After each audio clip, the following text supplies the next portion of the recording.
So my guy with the plan, one of the flyest cameramen in the city, you diggity? You know what I mean? And this is gonna be a great conversation because we was just building outside, so this gave me a lot of momentum. I don't really ever try to create conversations with people unless I'm genuinely interested in what they do. So introduce yourself today, and I just wanna ask you a few questions and we gonna get it lit, bro. No, I go by the name of Jay Sims, aka Young Sauce, aka your favorite fat boy, you feel me? West Side Zone. Jamaica to the Mount, like them the cities, how big man things are going, you see me? But you know, the founder of Social Flowers, SF did it, all that kind of stuff, content creator, artist, vibey boy, whatever you want to call me though. Shout out to TJ for having me though.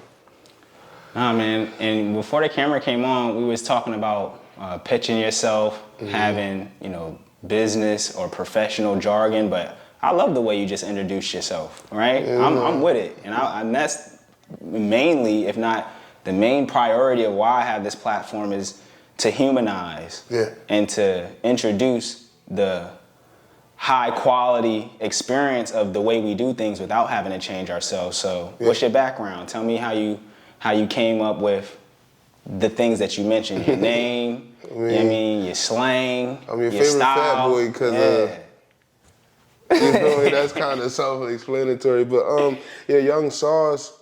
First and foremost, like Jay Sims is my artist name. I do music other than just straight content creation. But yeah, Jay Sims is my artist name. But Young Sauce, that's like a name that I got from my older cousin Wiz. He was original Sauce and he passed away. So I feel like everybody got that one person that they kind of rock out for when it comes to that. I gotta live for bro and all that, you know, that kind of stuff. So Sauce was my older cousin.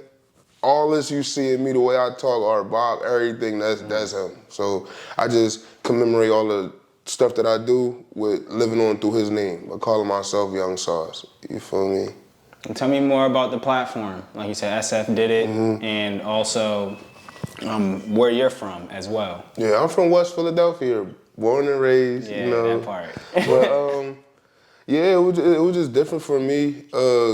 I grew up a little different. I'm a Yankee. If you know what that means, that's a half-blood Jamaican. So my mom is from Jamaica, my dad from the Barbados. So, and respectfully, if you know who my family is. You can go Google the Shower Posse and all that kind of stuff. So I grew up different, like, you know, trenchy type situations. But I made a platform called Social Flowers, aka SF did it. You feel me? We do content creation, stuff like that. Even, we ain't really get into it yet, but even the merch for the artists and stuff like that, even like, I don't really know, man. I'm rambling, but you know how it goes. It's just a lot of the stuff that we offer for artists.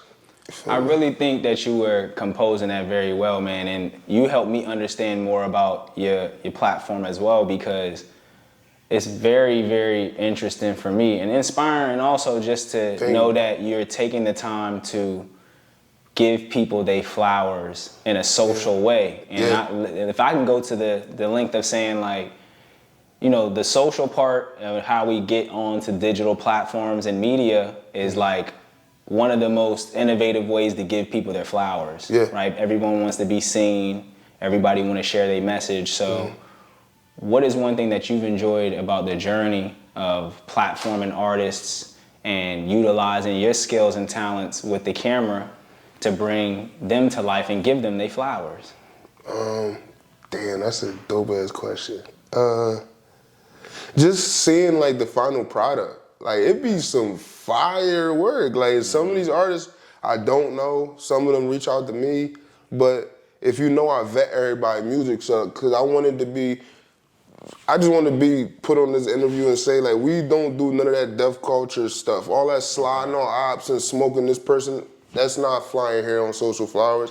And none of the people that I deal with, we deal with that kind of stuff. Even if so, that is our past lives. You know what I'm saying? But yeah, I just wanted to make a platform for the dope artists around me, stuff like that. But to answer your question, the final product, after we finish, when I meet the artists, I vet their music. I tell them that I vetted your music. I listen to all your music. This is the music I feel like will fit our platform, about, you know, that kind of stuff.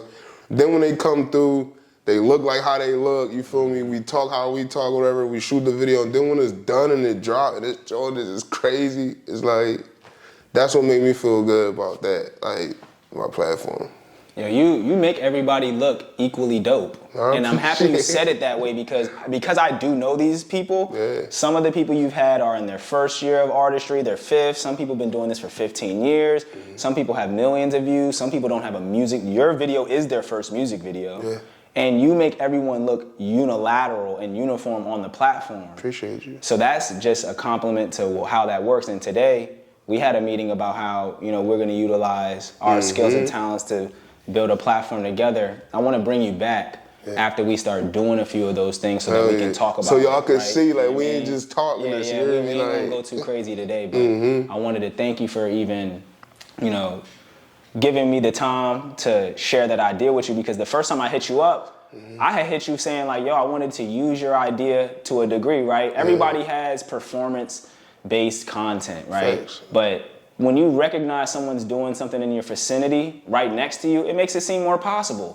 So I might have thought about it before, but you inspired and motivated me. We talked a little bit out there about not having, respectable conversations about using other people's ideas. Right. So how do you feel as a creative when it comes to how to create good relationships and how to go about creating collaborations without making people feel like their work got stolen or like that you're undercutting them business-wise? Like, how do you keep the harmony in your space as a creative businessman? Well, I keep the harmony the same way you did, respectfully. If y'all don't know, like, TJ came to me and was like, I fucks with what you got going on. I don't know if I could curse, my bad, but I mess with what you got going on and stuff like that. I want to be a part of it. Not be a part of it, but I want to be a part of the vibes and all that. I'm not just going to be being on the same lane as you and not talk. That's the part where I feel like a lot of people, we all be in the same lane doing stuff, but I don't know what it be, but if we all got that thing about us where it'd be like, I can't work with this person or I can't collaborate with this person, but you did it so respectfully, I couldn't do nothing but respect it, like, you feel me? And I feel honored to be able to work with you, and that's just to be honest, because we spoke about it a little bit outside. A lot of people be lazy. They don't be on what they be saying they on. They don't really want it like they really say they want it. They want it because somebody else want it. You know what I'm saying? So, no, you gotta do you. That was a bar, bro. A lot of time, because what I said, it connected with what I just said. It's like, I saw what you were doing and was motivated and inspired, which is cool. But when that's the only fuel or that's the only battery in your back is to be where someone else is or have what someone else has, that's where it can get a little toxic. Facts. That can get a little toxic. So I appreciate you highlighting that as well. So I got a couple more questions, but